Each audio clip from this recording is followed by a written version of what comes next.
All right, guys, you really can't see me at the moment because I don't want you guys to see me. We're going to be looking at footwork. So footwork with your bow staff. You can see I have my bow staff with me. Proficient at it, right? Okay, so we're going to talk about basic footwork in bow staff striking. And the one thing I will tell you guys all the time is to never put your feet together. One thing they teach you in Filipino martial arts that I don't agree with is they do certain things where they're moving and then they come here. No, don't ever do that, okay? You're gonna get yourself beaten up or killed. You're gonna be knocked off balance. So one thing I always recommend is to have your feet apart from each other as much as possible, okay? Especially when you're in the beginning of a fight. You wanna have your feet about shoulder length apart. Bow staff right here, okay? So demonstrating it without the bow staff, it doesn't make any sense, okay?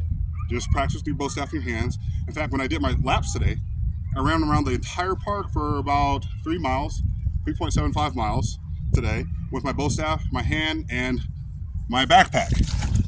Okay? Oh, man. Okay?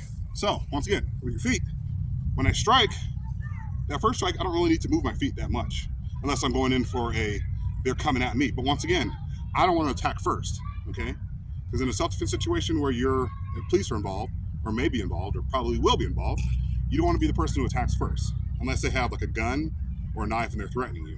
Then I need to make sure that I'm okay and they're actually threatening you, okay? Because once again, a gun and a knife, a gun especially is going to be superior. Obviously, you can shoot at pretty much just about any distance.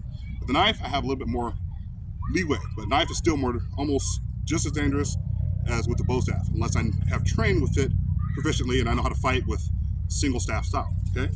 But in that situation, we're fighting because usually attackers fight in twos.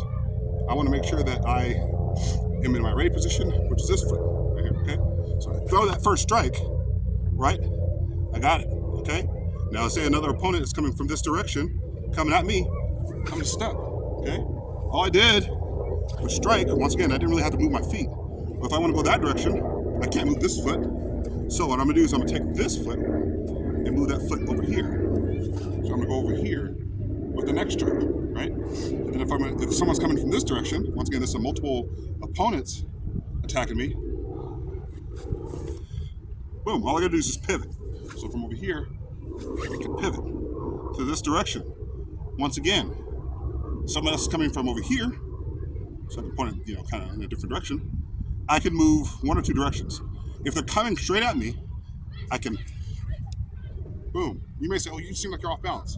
It's better balance from here than from here, okay? So throwing that strike from here, all of a sudden there's someone behind me from right over here. What can I do in that situation? Do I need to roll out of the way? No, not necessarily. I can still get a good strike from here. All I gotta do is just turn my body. It's a little bit more difficult, but I can come from here. All I did was just pivot, like that. Okay? So I pivoted to that attacker coming that direction. So once again, attacker's coming from this direction. What I can do is I can turn, right? Now all of a sudden, this guy's recovered from his fit, then I can reset. Because I don't want to be trying to do this. I mean, what you could, if they're coming right at me, and I don't have time to really turn around all the way, I can just do a quick check strike in order to get them out of the way. But if I can reset, then that will actually help me, okay? So once again, from the beginning, right, from here, okay, strike. See this guy coming from this direction, strike. Right, now this guy's coming from over here, just turn your body, right? Now this guy's coming from over here, and I don't have a lot of time because once again, nothing is as fluid as it seems, okay? So if I'm striking from here and then there's another guy coming over here, I'm probably gonna have to reset, right? Nothing is the same in a street fight. People think if I learn katas or one exact movement for every situation, you're gonna get beat, okay? So what is my best course of action? You just kind of have to figure it out as you go, okay?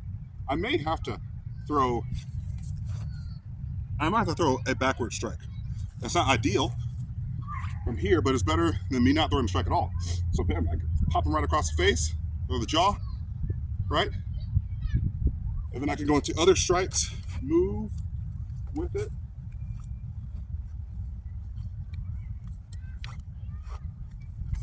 Watch my feet.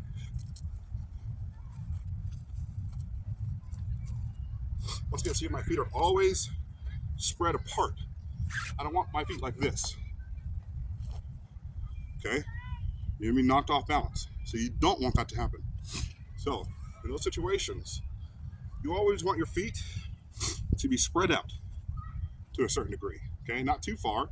Obviously, when I'm throwing certain strikes, I'm lunging, right? But at the same time, you want to make sure that you are just keep your feet at an even spread as much as possible. Okay, that's what's going to save you at the end of the day. Okay, so have your feet in your fighting stance, right? How you would in an actual fighting stance. It's just basically almost the same thing. Now, I don't want my bow staff too low like this. You can't throw strikes from here. You can't. You just can't. So, that situation, I'll show you guys from the side, is I want my bow staff right here. Okay? Right here.